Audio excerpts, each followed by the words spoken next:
뉴욕 증시에서 다우가 2%가량 큰 폭으로 하락했습니다. 오바마 미 대통령의 은행 규제 방안이 은행주를 일제히 끌어내린 가운데 고용지표와 제조업 지표마저 기대에 못 미치며 기업들의 실적 호재는 희석됐습니다. 영국, 프랑스, 독일 모두 1.5% 이상 밀리는 등 유럽 증시도 이틀째 급락했습니다. 미국의 은행 추가 규제와 중국의 긴축선을 가능성으로 은행주와 자원개발주가 큰 폭으로 내렸습니다. 한편 유가는 뉴욕 증시 급락과 미국의 연료 소비 감소 등의 영향으로 4주 최저치까지 떨어졌습니다. 3월 인도분 WTI는 2.1% 하락한 배럴당 76달러에 마쳤습니다. 대우건설 재무적 투자자들이 2조 원대 신규 자금을 투입해 금호산업의 유상 증자를 추진하는 대신 금호그룹의 핵심 계열사의 경영권을 갖겠다는 안을 내놓았습니다. 금호그룹의 주인을 사실상 바꾸자는 안이어서 파장이 예상됩니다. 안녕하십니까. 이슈의 마켓의 최혜린입니다. 뉴욕 증시가 이틀째 급락했습니다. 다우가 200포인트 이상 2%가량 밀리면서 1400선도 하회를 했는데요. 다우의 경우에는 3개월 내 최저치라고 하네요. 일단은 오바마 대통령의 미국의 은행에 대한 규제안이 가장 큰 타격을 미친 요인으로 꼽혀지고 있는데 고용지표, 제조업지표도 모두 좋지 못했습니다. 게다가 중국의 긴축 가능성 우려가 이틀째 뉴욕 증시에 악재로 작용하는 모습이었고요. 때문에 실적 호재는 묻히는 아쉬운 면을 남겼습니다. 보다 자세한 글로벌 증시 전문가와 함께 알아봅니다. 동양종금증권에서 장형철 과장 나오셨습니다. 안녕하세요. 안녕하십니까? 네, 은행주가 전반적으로 밀리면서 폭락을 했네요. 네, 맞습니다. 어제 같은 경우에 고용지표와 제조업지표가 장 초반에 발표가 되면서 시장에 다소 좀 이렇게 하회하면서 좀 충격을 좀 줄 거라고 예상했는데요. 실제로는 이때 은행들의 실적 발표가 굉장히 좀 좋게 나왔습니다. 장 초반. 반발 매수세가 좀 많이 나왔었는데요. 실제 뚜껑을 열어보니까 그 은행들의 실적 자체도 그렇게 건전한 그런 실적도 좀 일단은 다소 좀 아니었다라는 분석도 좀 많았었는데요. 일단 그보다도 장 후반으로 갈수록 또 오바마 대통령의 은행 규제에 대한 발언이 아무래도 그 금융주에 대한 하락 원인을 크게 좀 가져가면서 아마 다우지수가 좀 큰 폭으로 하락하지 않았나 싶은데요. 네. 일단 그 다우지수 차트를 보시면서 일단 한번 말씀드리면요. 일단 다우지 차트가 최근 들어서 좀 가장 큰 폭으로 좀 많이 이제 하회를 했습니다. 일단 60일선, 20일선은 기술적으로 좀 이렇게 많이 하락하면서 일단 좀 주춤했는데요. 일단 60일선 근처까지 지금 이제 와 있는 상태에서 일단 어제 같은 경우는 은행들의 그 실적 발표도 있고 그다음에 다른 그런 반발 매수액도 굉장히 좀 많았음에도 불구하고 어떻게 보면 그 오바마 대통령에 대한 하나의 그 발언 때문에 은행 규제에 대한 발언 때문에 향후적으로는 일단 어느 정도 추가적인 하락도 좀 예상되지 않나 예상되는 그런 구간이 좀 보이고요. 일단은 전 저점을 일단 한 번 더 뚫고 내렸고요. 그 전 저점까지도 지금 한 번 더 추가적으로 좀 하락을 할 수 있는 그런 여건이 보이기 때문에 다우지수가 일단 만 초반대까지도 좀 한번 밀리지 않을까 그런 식으로 좀 예상이 되고 있는데요. 네. 일단은 최근 들어서 이제 실적 발표라든지 그런 부분에 대해서 어느 정도 좀 호전적으로 좀 발표되면 이제 이런 부분도 좀 많이 완화가 되겠지만 일단은 오바마 대통령이 말했던 은행 규제에 대해서는 구체적으로 지금 나온 건 없습니다. 일단은 공화당 쪽에서는 많이 반발을 하고 있는데요. 네. 일단 이런 모습이 정부 정책이라든지 이런 모습이 어떻게 변화에 됨에 따라서 다시 또 반발 매수세를 또 충분히 또 나타날 수도 있는 상황이고요. 일단은 이런 정부안이 그대로 만약에 수용될 경우 아마 금융주에 대한 그 하락세는 어느 정도 좀 이렇게 어느 정도 다소 좀 이렇게 이어지지 않을까 그렇게 좀 보여지고 있는 그런 상황인 것 같습니다. 네. 자, 말씀하신 걸 바탕으로 하면은 오바마 대통령이 일단은 제안한 방안, 은행에 대한 규제안이 증시의 가장 큰 악재, 심지어 다우를 10,000포인트 초반까지도 향후에 끌어내릴 수 있는 악재다라고 얘기를 하셨는데요. 은행들의 위험 투자 그리고 대형화를 규제하겠다라는 것이 오바마 대통령이 내놓은 은행 규제안의 골자 아닙니까? 조금 더 구체적으로 전해 주시죠. 네.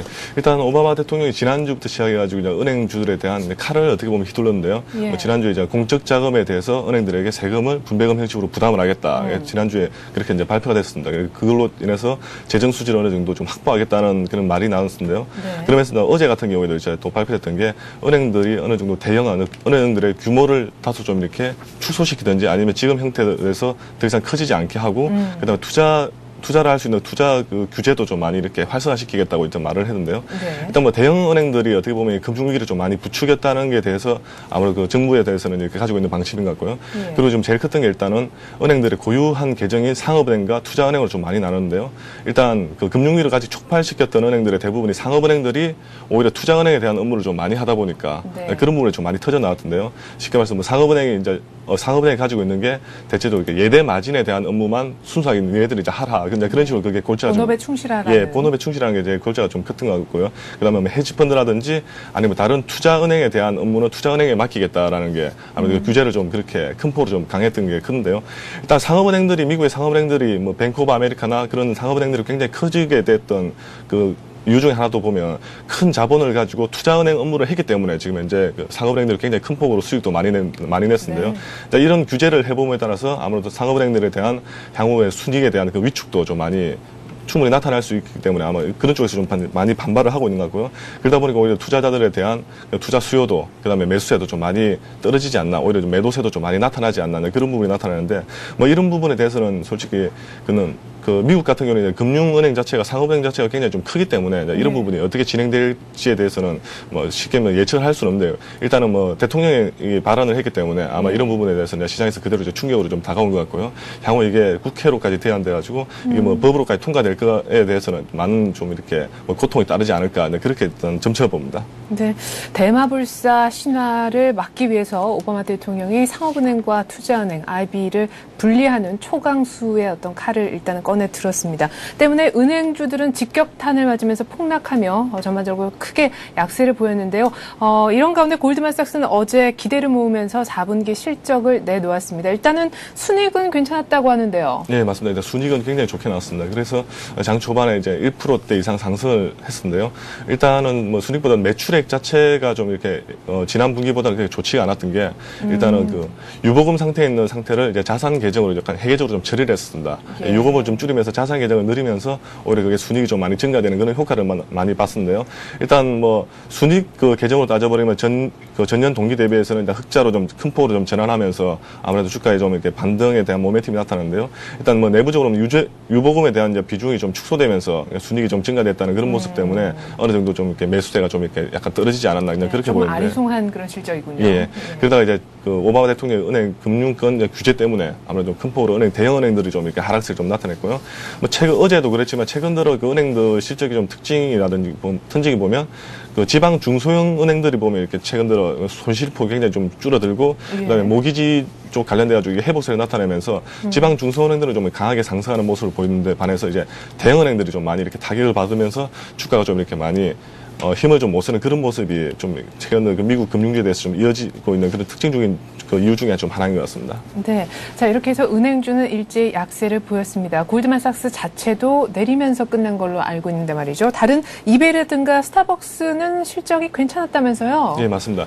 일단 뭐 이베이 같은 경우에도 이게 뭐 어떻게 보면 최대 그 쇼핑몰 중에 하나지 않습니까? 네. 일단 뭐 경기가 좀 약간 불황에서 다시 회복으로 나타나면서 아무래도 이베이 쪽에서 그 분석하기로는 그런 쪽 그 불황에 있다가 이제 경기가 회복세 나타나면서 아무래도 온라인 쇼핑 쪽에서 좀 많이 순이익이 좀 크게 급증하면서 이베이라든지 아니면 뭐 스타벅스 이런 쪽에서 아마 그 순이익이 굉장히 좀 크게 나왔던 것 같은데요. 네. 일단 어제 이베이 같은 경우에도 뭐 기술주 중에서 굉장히 큰 기업 중에 하나인데 일단 어제 이베이에 대한 실적은 좀 많이 이렇게 묻혀져 가는 그런 그 양상을 좀 많이 보였던 게 아무래도 금융주에 대한 타격이 굉장히 좀 크지 않았나 그렇게 보여지고요.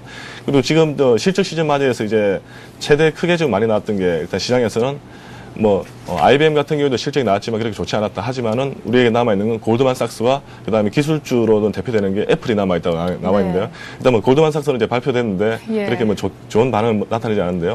일단 뭐 미국에서도 지금 그 애널리스트들 제대로 좀 많이 지금 생각하고 있는 게 그 기술주 중에서도 작년에 하고 올해 가장 혁신적으로 수익을 많이 냈을 애플에 대한 실적이 좀 많이 남아있기 때문에 아마 이 부분에서 좀 기대를 좀 많이 모으고 있는 게 아마 기업 실적이나 어닝 시즌에 대한 어느 정도 하나의 그 한 줄기 희망이 아닐까 그렇게 좀 많이 생각을 하고 있는 것 같습니다. 네, 일단은 뭐 골드만삭스는 기대를 했었는데 하필이면 이날 같은 날 밤에 오바마 대통령이 은행 규제안을 내놓았기 때문에 일단 빛을 못 본 것 같고요. 애플 효과를 한번 IT 쪽에서 기대를 해봐야 될 것 같습니다. 자, 한편 중국에 대한 긴축 부담이 이날 뉴욕 증시까지 이틀째 영향을 미치는 모습이었는데 역시나 4분기 GDP 성장률이 나왔기 때문이겠죠. 네, 맞습니다. 일단 그 4분기 GDP 성장률이 예상 밖으로 굉장히 좀 좋게 나왔습니다. 글로벌 어떻게 보면 경기 회복에 대한 뭐 신호탄이 그대로 이제 결과적으로 나온 것 같은데요. 일단 중국이 10.7% 정도 GDP가 상승 효과가 나타내면서 중국의 경제 성장률이 굉장히 좀 좋았다. 뭐 어떻게 보면 아직 뭐 정확하게 발표가 되지 않았지만 작년으로 따져버리면 오히려 중국이 제2의 경제 대국이 되지 않았나라고 뭐 쉽사리 그런 분석까지 나오고 있는데요. 연간으로 봤을 때요. 예. 근데 그렇게 그 중국의 GDP가 커지다 보니까 오히려 중국 정부 입장에서는 아마 우리가 긴축으로 선회하더라도 아무 문제가 없다는 게 오히려 더 뒷받침되는 게 아무래도 시장 투자자들에 대한 뭐 앞선 심리적인 모습이 아닐까 이제 그런 모습이 좀 많이 나오면서 오히려 이틀 연속으로 일단 뭐 에너지주라든지 원자재주가 또 함께 좀 하락하는 그런 모습을 보여줬는데요. 일단은 중국의 GDP 성장률 자체가 굉장히 크게 높다는 거에 대해서 중국 입장에서는 이제 통화 정책이라든지 뭐 신용 규제를 통해 가지고 대출에 대한 규제를 어느 정도 이렇게 큰 폭으로 긴축을 하더라도 부담이 좀 덜하다는 게 아무래도 중국 정부 입장이기 때문에 중국의 정부 입장을 뒷받침해주기 때문에 아마 투자자들의 심리도 여기에 그대로 좀 반영되면서 좀 나타나지 않았나 좀 그렇게 보여지고 있습니다. 네. 자, 그리고 물가도 상당히 많이 오른 걸로 들었습니다. 중국의 물가 지표는 어땠습니까? 예, 중국의 12월 물가 지표도 일단 2개월 연속으로 상승세를 좀 나타내면서 일단 생산자 물가 지수와 소비자 물가 지수 둘 다 한 1%대로 이제 상승을 나타내면서 아마 이 부분에 대해서도 좀 어느 정도 뒷받침해주지 않았나 그렇게 이제 보여지고 있습니다. 네, 중국의 고성장세가 일단 확인이 됐습니다. 때문에 말씀하신 것처럼 중국의 긴축 행보도 빨라지지 않을까 싶은데요. 때마침 어제 중국에서도 이 1개월물 국채입찰 금리를 올린 데 이어서 3개월물도 모두 다 그 발행금리 자체를 올렸다고 합니다. 시각 중에는 중국의 1분기 내에 금리를 인상할 것이라는 쪽도 힘을 많이 얻고 있는 분위기라고 하네요. 자, 그렇게 해서 중국의 어떤 그 압박이 뉴욕 증시에도 악재였다라는 부분을 한번 짚어보았습니다. 자, 그리고 간밤에 지표들도 많이 나왔는데 예상 밖에 일단 주간으로 나오는 고용 지표가 좋지 못했죠? 네, 맞습니다. 주간으로 나오는 이제 주간 실업수당 청구 건수가 예상보다도 크게 좀 큰 폭으로 상승을 좀 나타냈는데요. 일단은 미국 노동부에 대한 분석으로 따져버리면 연초에 대한 연휴 때문에 아마 행정 업무가 좀 마비돼가지고 누적자 수가 좀 많이 늘어나지 않았나 그렇게 노동부에서 이제 분석을 하고 있는데요. 일단 이런 부분에 대해서는 다음 주에 아마 큰 폭으로 하회하면 그게 맞을 것 같고요. 그렇죠. 일단 중국 것은 일단 전주 대비해서 한 48만 2천 건 정도로 전주 대비해서 한 3만 6천 건 정도 좀 증가하는 예상 밖의 증가세를 좀 나타냈고요. 네. 이게 두 달 내로는 이제 최고 수준을 좀 이제 나타내고 있습니다. 그리고 4주 평균치도 한 44만 8,250건으로 전주 대비 한 7천 건 정도 증가했는데요. 일단은 차트를 준비한 그래프를 보시면서 아마 확인해 보시겠는데요. 네, 항상 4주 평균을 강조하셨잖아요. 근데 이번마저 안 좋게 나타났다라는 말씀이시죠? 이 부분도 이제 행정 업무 때문에 아마 그런 부분이 좀 나타나지 않나, 누적자 수가 증가되지 않았나 나타나는데요. 작년 말부터 시작해가지고 이제 추가적으로 꾸준하게 이제 하락세를 좀 많이 나타내다가 최근 들어가지고 이제 한 2주 연속으로 좀 약간 상승세를 좀 나타내고 있는데요. 아직은 특징적으로 크게 상승폭을 나타내고 있지는 않기 때문에 어느 정도 이 부분도 주간으로 나타내기 때문에 한 달이라든지 아니면 한 달 반 정도를 지켜봤을 때 상승을 꾸준히 나타냈을 때는 어느 정도 좀 신호로 좀 이렇게 아마 감지를 하셔야 되지 않을까 그냥 그렇게 보여지고 있습니다. 네. 자, 이렇게 해서 예상 밖의 증가세를 보인 미국의 주간 고용지표 소식을 한번 들어봤습니다.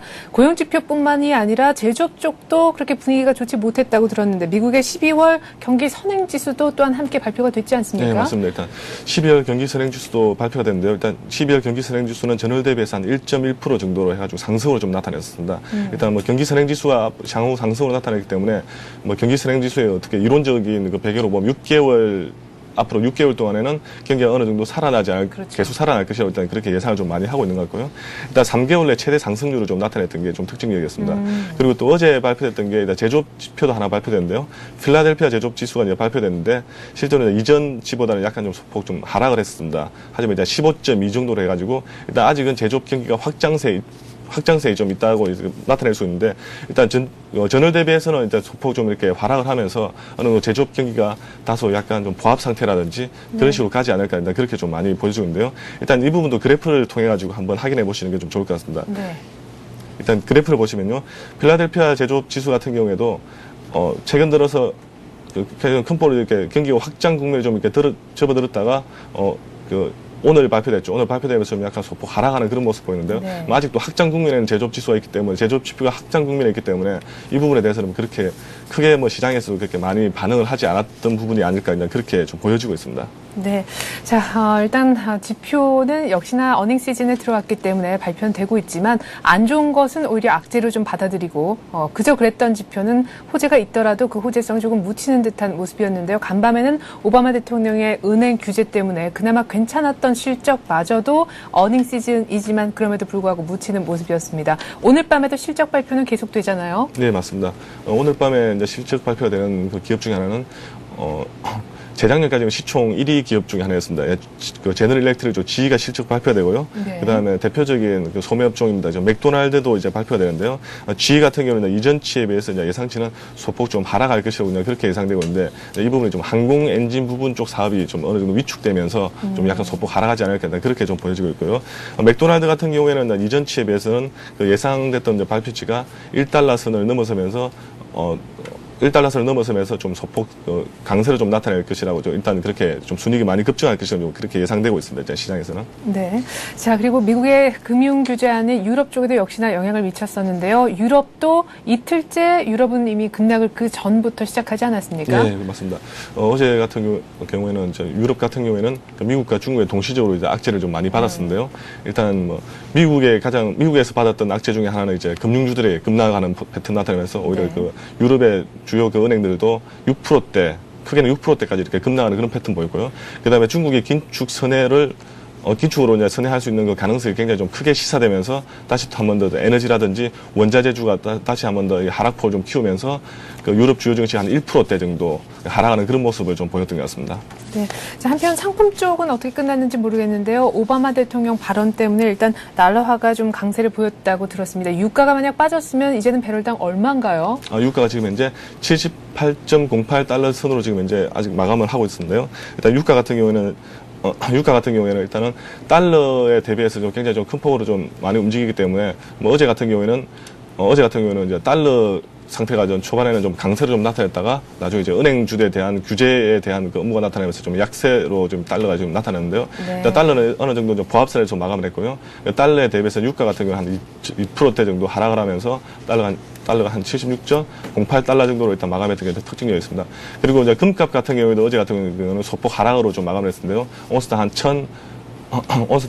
금값 같은 0.8% 정도 하락하면서 금값 같은 경우도 하락세로 일단 그렇게 좀 지켜지지 않았나 이렇게 보여지고 있습니다.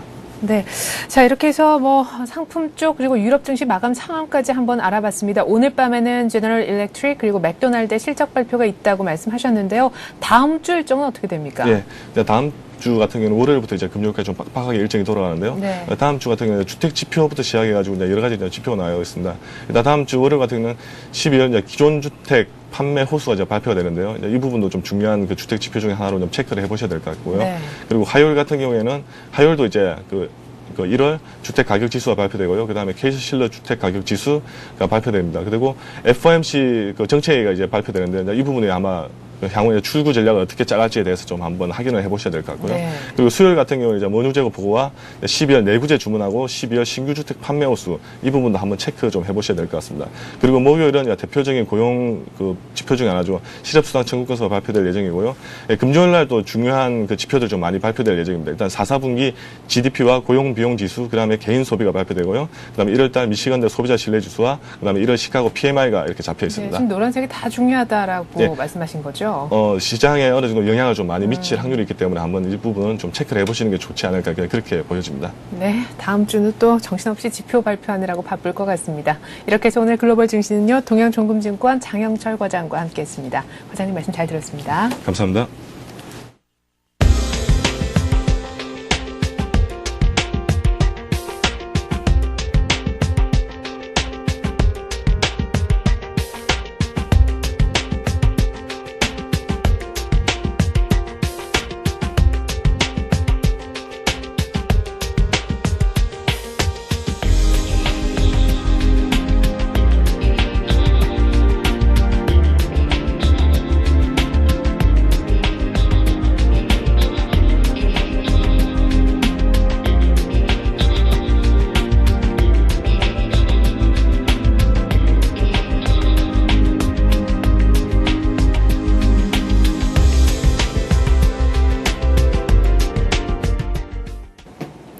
네, 간밤에 뉴욕 증시는 중국 또 중국이지만 은행 규제안이 나오면서 결국 이틀째 급락하고 말았는데요. 오늘 우리 장은 이의 영향을 얼마나 받을지 궁금합니다. 전망해보는 시간 갖죠. 신한금융투자 압구정 FC지점의 박재민 대리 전화 연결하겠습니다. 안녕하세요. 예, 안녕하세요. 네, 어제 우리 증시는 중국 긴축 우려에도 불구하고 상승 마감을 했는데 뉴욕이 급락을 했어요.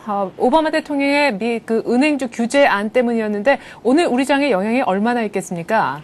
예, 밤사이 미 대통령 오바마의 은행 규제 방안으로 새로운 규제안을 발표하면서 다우지수가 2% 급락했는데요.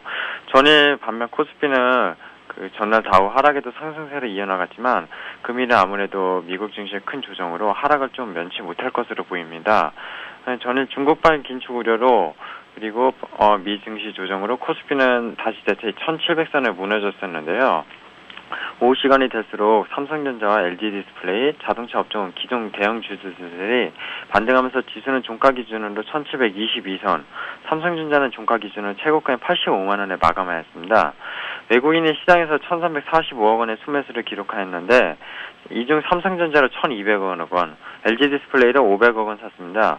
누차 계속 전략을 말씀드렸지만 올해는 반도체 및 LCD 설비 투자가 최대 규모로 이어질 것으로 전망되고 있기 때문에 삼성전자를 포함한 LCD 장비 부품 업체들의 실적 개선은 꾸준히 이어질 것으로 전망되고 있죠. 이 중에서 물론 가장 돋보이는 것이 삼성전자라고 말씀드리겠습니다.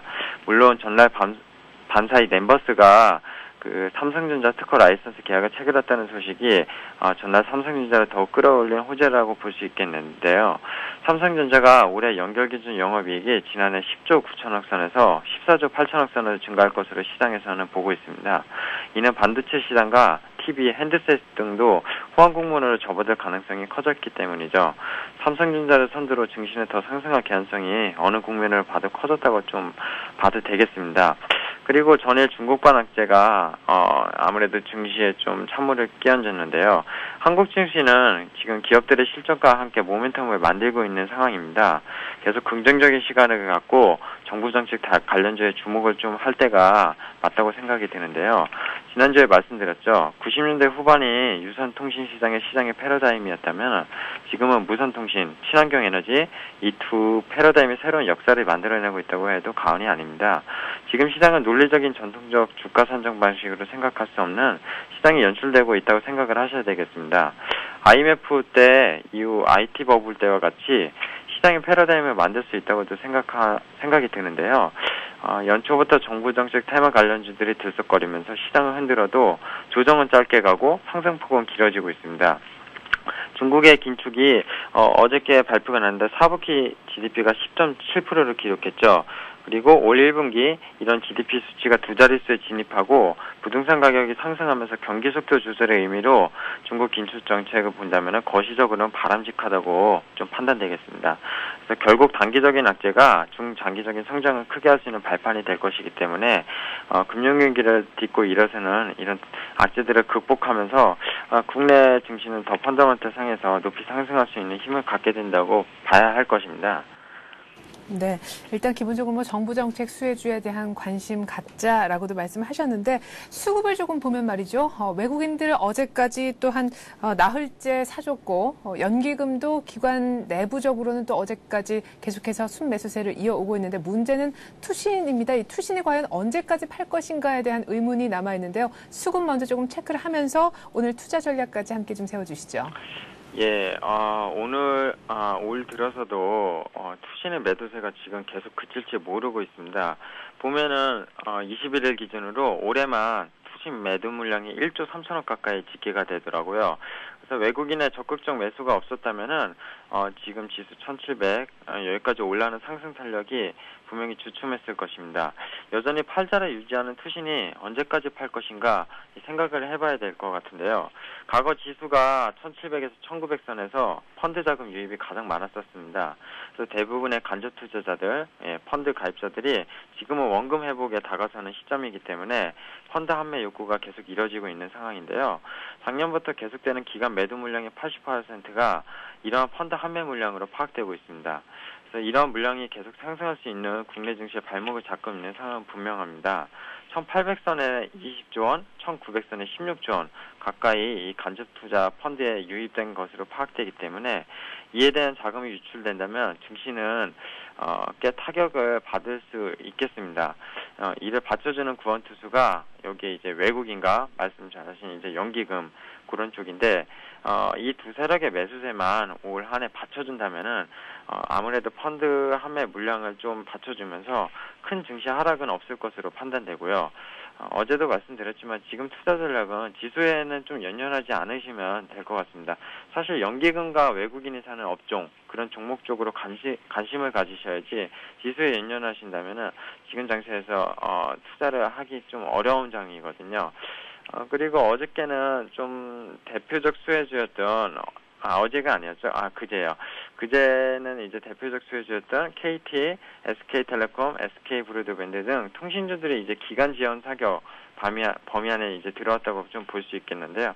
어제는 이제 KT도 하락세로 시작을 했지만 결국 종가는 올려서 끝났습니다. 이들 주식들이 보통 경기 방어주로 일컫는 하락장에서 강한 종목들이었는데요. 이상 급등세까지 보이면서 코스피 전고점 돌파에 힘을 보태고 있습니다. 이는 그동안 많이 오른 자동차, 일부 IT 주도주를 비롯한 시총 상위주들의 밸류에이션 부담을 덜기 위해 기관들이 매집하는 것으로 보이고 있는데요. 물론 무선통신 정책 테마와 연결고리가 이어지기 때문에 지금 시장의 새로운 수익률 게임에 동참할 여지가 커졌다고 볼 수 있겠습니다. 그래서 무선통신 시장의 패러다임이 통신주들에게는 반가운 소식이 아닐 수 없겠습니다. 한편 전일 코스닥 지수도 4일 만에 테마주를 중심으로 개인 매수세가 몰렸는데 상승장이 그러면서 많이 연출되었죠. 최근 이러한 테마주들의 상승에는 정말 실적이 된다기보다 테마성과 성장성으로 기업들의 주가가 오른 경우가 많습니다. 그렇기 때문에 세력들이 올리고 최근 들어 개인들에게 물량을 넘기고 있는 모습이 보이기 때문에 이런 테마주들 투자에 조금은 주의를 기울일 때가 아닌가 좀 판단이 됩니다. 네. 자, 일단 뭐 지수를 볼 때가 아니라 외국인 그리고 연기금이 사는 업종 혹은 종목에 좀 집중을 할 때다라고 말씀하셨는데요. 통신주인 이른바 소외주들이 일부 쑥쑥 올라오는 것은 역시나 순환매 중에 하나라고도 볼 수 있겠는데 이 같은 순환매 사이클이 한 바퀴 돌면은 결국에 주인은 시장의 주도주는 IT가 될 것이다라는 분석이 많이 있잖아요. 앞서서 올해 또 반도체 LCD 투자가 거의 사상 최대일 것이라고 얘기를 하셨기 때문에 IT주에 대한 종목 하나만 좀 봐서 구체적인 얘기 들어봤으면 좋겠네요. 예, 연초 제가 방송했을 때부터 반도체랑 LCD를 계속 외쳤습니다. 아마 들으신 분은 아실 텐데요. 삼성전자를 그중 탑픽으로 꼽고 싶습니다. 오늘은 한국의 대표 기업 삼성전자를 좀 말씀드리고자 하는데요. 너무나 다들 잘 알고 계시는 기업이기 때문에 사실 설명은 길게 필요는 없을 것 같아요. 어제 종가 기준으로 사상 최고가 85만 원을 찍었습니다. 미국계, 유럽계, 일본계, 외국계 창고로 거의 싹쓸이하면서 외국인이 주워 담았는데요. 역시 삼성전자가 시장 주도주구나 하는 생각이 들게 하였습니다. 지금 이 높은 가격에 어떻게 사느냐 반문하신다면은 어제 말씀드린 대로 달리는 말의 탓이라고 좀 말씀을 드리고 싶습니다. 사실 오늘 종목에서 집중적으로 말씀드릴 뿐이지 계속 삼성전자를 매수하시는 게 맞다고 아마 시향을 들으셨으면 아셨을 텐데요. 사상 최대 설비 투자, 반도체 부분 영업이익만 5조 5천억 원, 그리고 애플의 태블릿 PC가 올해부터 공급되면서 메모리 공급 부족 예상으로 삼성전자의 공급자 위주 시장이 될 것으로 전망이 됩니다. 그리고 스마트폰으로 인해 핸드셋 관련 시장도 커지기 때문에 삼성전자가 실적 견인은 계속 이어질 가능성이 어느 때보다 높아졌다고 말씀드리겠습니다. 여러 말이 필요하지 않을 것 같은데요. 차트를 잠깐 보면서 말씀드릴게요. 이달 연초 들어서만 외국인이 일단 삼성전자를 장내에서 산 물량만 대략 8천억 정도로 집계 되고 있습니다. 삼성전자를 이끄는 세력이 외국인인 만큼 외국인의 동향에 집중하는 것이 맞고요. 어제도 이제 11선 부근인 이제 82만 원 선에서 시작을 해서 시초가를 형성했지만 이제 종가는 85만 원, 최고가를 형성해서 끝났죠. 그래서 10일이나 20일선 이 조정선 82만 원, 3만 원. 오늘 시초가도 그렇게 시작은 할 수 있겠는데요. 이 정도 선에서만 매수를 하셔도 괜찮아 보입니다. 그리고 목표가는 이제 단기적으로 93만 원 정도 위에 상향으로 잡고요. 일봉상 지금 60일 이평선과 아무래도 주봉상 지금 걸려있는 20일 이평선 요 77만 원대 단기적으로 하회를 한다면 요 선이 깨진다면 지금 더 하회할 수 있기 때문에 리스크 관리 차원에서 77만 원은 좀 손절가를 두시는 게 좋겠습니다. 네, 어제 사상 최고가 85만 원을 찍은 삼성전자. 그러나 지금 사지 않으면 오히려 늦을 수 있다. 달리는 말에 올라타라라고 하시면서 또 얘기를 하셨네요. 잘 들었습니다. 신한금융투자 압구정 FC지점 박재민 대리였습니다. 고맙습니다. 예, 감사합니다.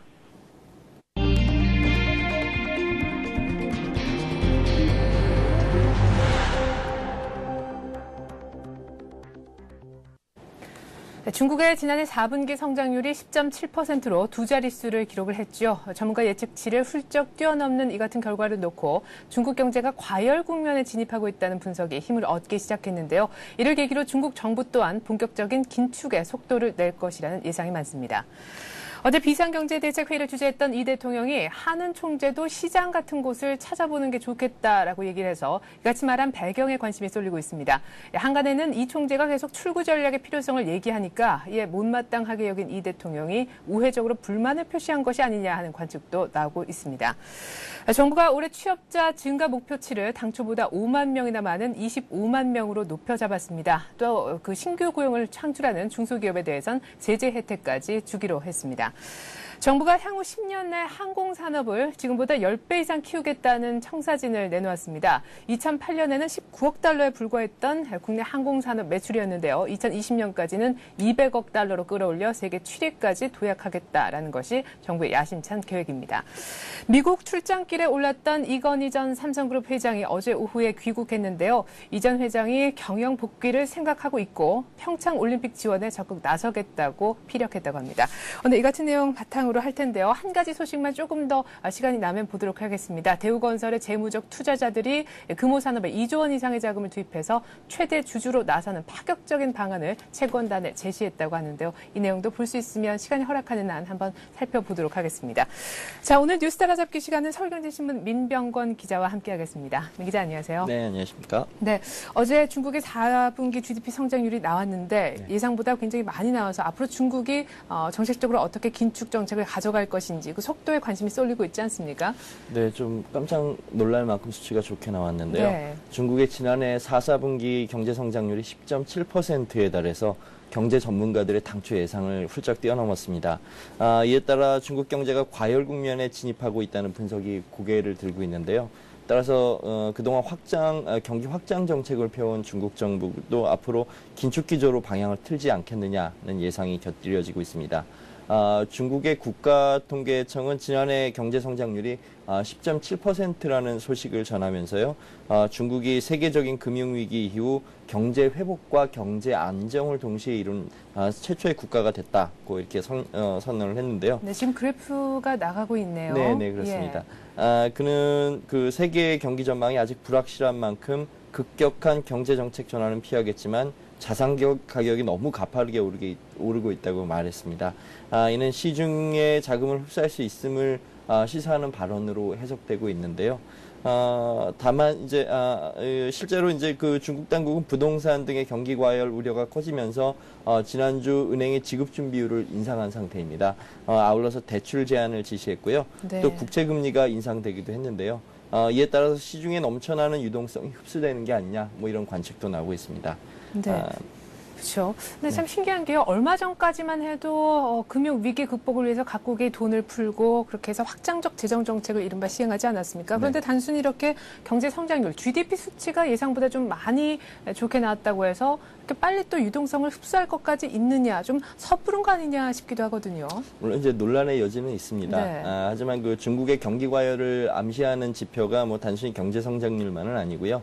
지난해 11월에는 그 중국의 소비자 물가 지수가 플러스로 반전해서 0.6%를 기록하지 않았습니까? 네. 근데 다음 달인 12월에는 이보다 더 높은 1.9%를 기록했어요. 그래서 이제 그 인플레이션에 대한 우려가 커진 상황이고요. 또 국내 수요와 수출 경기를 종합적으로 판단할 수 있게 해주는 중국의 산업 생산의 경우 지난 3분기에 12.4%였던 그 증가율이 4분기에는 18%를 급등했습니다. 따라서 중국의 경기 과열은 단순히 경제 성장률 하나에 기인한 것이라고 볼 수 없고요. 종합적으로 지금 뭐 여러 군데에서 좀 이상 징후가 나타나고 있다 이렇게 볼 수 있습니다. 버블과 인플레를 좀 잡을 때가 왔다라는 느낌이 드는데 만약에 중국 정부가 긴축 기조를 완전히 돌아서게 된다면은 구체적으로 어떤 카드가 나올지 일단 궁금합니다. 더 구체적으로는 기준금리를 중국에서 언제 인상할 것인가가 최대 관심사일 텐데요. 그렇습니다. 이제 뭐 사실 중국은 이미 긴축 정책을 뭐 펴고 있다, 시작했다고 봐도 무방합니다. 예. 다만 이제 어느 정도의 강도로 언제부터 좀 본격화할 것이냐. 이게 이제 문제인데요. 네. 이런 상황에서 중국 정부가 꺼내들 수 있는 카드는 말씀하신 것처럼 이제 기준금리 인상이겠죠. 당초 경제 전문가들은 중국이 기준금리 인상을 올 하반기 이후에나 하지 않겠느냐라고 분석해 왔습니다만 최근에는 1분기 중에도 기준금리를 올릴 수 있다는 관측이 좀 나오기도 했습니다. 다만 그 중국 국가통계국이 어제 경제 성장률을 발표하면서 급격한 경제 정책은 피하겠다고 전제를 달았기 때문에요. 만약에 이제 기준금리를 오르게 된다면 1분기에 거시경제 지표가 나온 이후가 되지 않겠느냐. 뭐 이렇게 그 시장 전문가들은 진단하고 있습니다. 네. 원자바오 총리는 이에 앞서서 지난 19일 국무회의 발표문에서 확장적 경제 정책의 지속과 느슨한 통화 정책을 유지하겠다는 문구를 삭제하기도 했는데요. 이 역시도 앞으로 긴축 정책으로의 기조 전환을 암시하는 부분이기도 합니다. 하지만 이 금리 인상이라는 게 아무래도 좀 파급 효과가 크기 때문에 그렇죠. 조금 뭐 사전적으로 좀 더 작은 미세적인 조정을 할 가능성도 있습니다. 중국 정부가 꺼내들 수 있는 또 다른 카드로 따라서 이제 좀 본다면 국채 금리 조절과 은행의 대출 조절을 꼽을 수 있는데요. 네. 이미 중국은 지난 12일 중국의 지급 준비율을 인상한 바 있습니다만 이르면 1분기 중에 지급 준비율을 두세 차례 더 올리지 않겠느냐. 이렇게 되면 이제 대출을 양적으로 줄일 수 있지 않겠느냐라는 게 전문가들의 관측입니다. 사실 중국의 은행 대출 잔액은 지난해 12월 3,798억 위엔을 기록했는데요. 이렇게 되자 중국의 은행감독위원장은 올해 은행 대출 규모를 지난해보다 17%로 줄이도록 하겠다. 특히 그 자본이 부실한 은행에 대해서는 대출 축소를 강하게 지시하겠다고 강조하기도 했습니다. 네.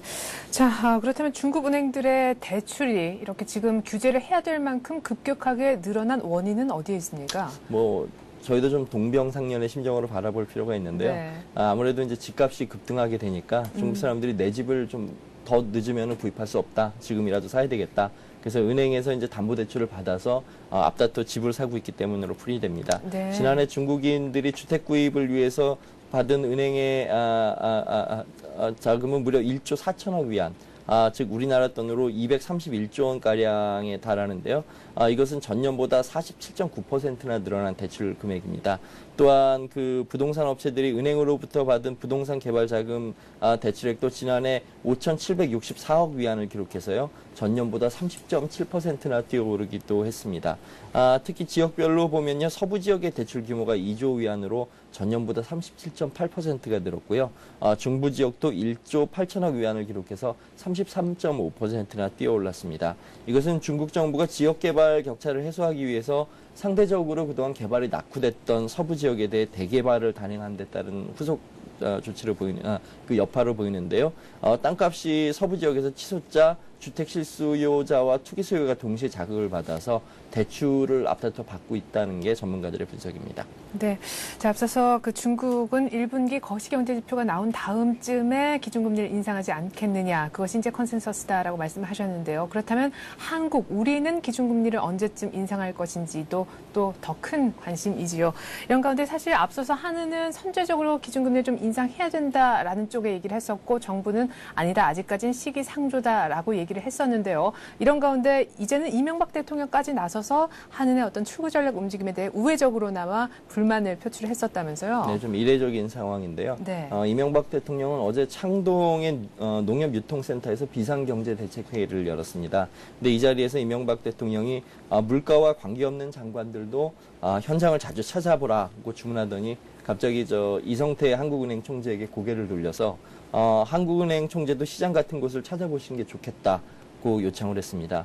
이 말을 분석해 보자면 네. 뭐 재래시장만 가봐도 경기가 얼마나 침체됐는지 알 수 있는데 한국은행 총재도 통계만 보고 경기 진단을 하지 말고 현장의 분위기를 좀 나가서 알아보십시오. 라고 우회적인 압박을 편 셈입니다. 대통령이 중앙은행 총재를 겨냥해서 이렇게 공개석상에서 압박을 가한 경우는 뭐 매우 이례적인데요. 네. 이것은 아직도 기준금리 인상 등을 검토할 시기가 아니다라는 압박을 한 것으로 보입니다. 실제로 이명박 대통령은 이날 상반기 출구 전략은 곤란하다고 직설적으로 표명했는데요. 현재 이성태 하는 총재의 임기가 두 달여 가량 남은 상태입니다. 참여정부 시절에 임명됐던 데다가 고 노무현 대통령의 부산 3구 선배라는 점 때문에 현 정부 들어서 여권과 그렇게 썩 매끄럽지 못한 관계를 네. 유지했던 게 사실인데요. 네. 따라서 이성태 총재의 어떤 뚝심도 앞으로 좀 봐야 되겠습니다만 더 중요한 건 차기 총재가 왔을 때 현재 한국은행의 독립적인 네. 금융정책 기조를 얼마나 이어갈 수 있겠느냐라는 부분도 앞으로 좀 이슈가 될 것 같습니다. 네, 이 대통령이 이렇게 이례적으로 한국은행 총재의 우회적으로 불만을 출구 전략에 관해서 표출한 것은 그만큼 반대로 생각해보면 우리 경제 회복에 조금은 유언하다라고 판단을 한 때문으로 보이는데요. 특히나 고용 문제가 우리 경제의 발목을 잡고 있죠. 이런 가운데 정부가 또 기업에 대한 세제 지원 혜택을 내놓았다면서요. 어떤 내용입니까? 네, 정부가 이제 내년 상반기까지 상시 고용 인력을 늘린 중소기업 등에 대해서 법인세 등의 세액 공제를 해주기로 했는데요. 일명 고용투자 세액 공제 제도를 도입하겠다는 내용입니다. 이와 더불어 정부는 임금이 낮은 중소기업에 취업을 하는 근로자에게 대해서는 1년간 취업 장려금을 주겠다는 내용도 발표했습니다. 정부는 어제 제1차 국가고용 전략회의를 열었는데요. 이 같은 내용을 담은 고용회복 프로젝트가 이날 1차 회의에서 확정돼 발표됐습니다. 고용회복 프로젝트에는 이 밖에도 다양한 방안이 담겨 있는데요. 정부는 졸업 후 3년이 지난 장기 실업자가 빈 일자리 데이터베이스에 등록된 중소기업에 취업할 경우에 3년간 월 100만 원씩을 소득 공제해 주기로 했습니다. 또 이공계 석사나 박사가 빈 일자리 데이터베이스에 등록된 중소기업이나 벤처기업 등의 연구 현장에 근무하게 되면 정부와 해당 기업이 1대1로 매칭하는 방식으로 해서 1년간 급여를 지급할 계획입니다. 또한 정부가 지역별로 매월 일자리를 공시해서 지방자치단체 일자리 창출을 지원하기로 했고요. 지자체가 경상경비와 행사비 등에서 5%를 절감함으로써 3천억 원의 조언을 마련한 다음에 이를 통해서 방과 후 교사와 같은 지역 공동체 일자리를 3만 개 조성하겠다는 방안도 내놓았습니다. 정부는 일자리를 늘리는 지자체의 교부금 지급을 우대하겠다는 내용도 함께 곁들였는데요. 네. 정부는 이 밖에도 구직자가 당장 취업을 원할 경우에 전국의 고용지원센터와 시군구 취업정보센터 그리고 민간 고용중개기관 등의 등을 통해서 일자리를 알선해주겠다는 계획도 내놓았습니다. 구직자에게 생계비를 포함한 직업교육 훈련비를 장기간 낮은 금리로 빌려주겠다는 방안도 이번 고용 대책에 포함된 것으로 전해졌습니다. 네, 채용에 나서는 중소기업에 세제 혜택을 주는 것도 일자리를 창출할 수 있는 방안이지만 어떤 새로운 신성장 동력, 그 사업 자체를 발굴해서 육성하는 것도 또 다른 일자리를 만드는 길이 될 텐데요. 정부가 그중에 하나로 항공기 산업을 추진할 계획이라면서요. 네, 그렇습니다. 정부는 항공산업 분야의 연구개발 투자를 늘려서요. 항공기 생산 규모를 오는 2020년까지 200억 달러 수준으로 확충하기로 했습니다. 특히 항공기 수출 100억 달러를 달성해서 세계 7대 항공산업 강국으로 도약하겠다는 방침인데요. 지식경제부는 어제 제6차 항공우주산업개발 정책심의회를 열어서 이 같은 내용의 항공산업 발전 기본계획을 의결했습니다. 이번 계획의 핵심은 항공기의 생산을 앞으로 2020년까지 10배 늘리고요. 수출은 13배 늘리겠다는 것인데요. 정부는 이를 위해서 현재 110개에 불과한 항공 관련 기업의 수를 300개까지 늘리고 고용 인원도 현재 1만 1000여 명에 그치고 있지만 앞으로는 7만 명까지 확충하겠다고 방침을 밝혔습니다. 네, 이번엔 재계 소식 보죠. 최근에 특별 사면됐었던 이건희 전 삼성그룹 회장의 행보에 관심이 쏠리고 있는데 기다렸던 발언이 일단은 나온 것 같습니다. 조만간 경영에 복귀할 수 있다라는 얘기를 했다고요. 네, 그렇습니다. 어제 이제 귀국길에서요. 기자들과 만나서 경영 복귀를 생각하고 있다고 밝혔는데요. 아울러서 다음 달 5일 열리는 호암 탄생 100주년 기념식에도 참석하겠다고 밝혔습니다. 이에 따라서 그의 경영 복귀가 조금 더 앞당겨지는 게 아니냐는 관측을 사고 있습니다. 네, 잘 들었습니다. 이렇게 해서 오늘 뉴스 따라잡기 시간은요. 서울경제신문 민병권 기자와 함께했습니다. 민 기자 수고 많았습니다. 네, 감사합니다.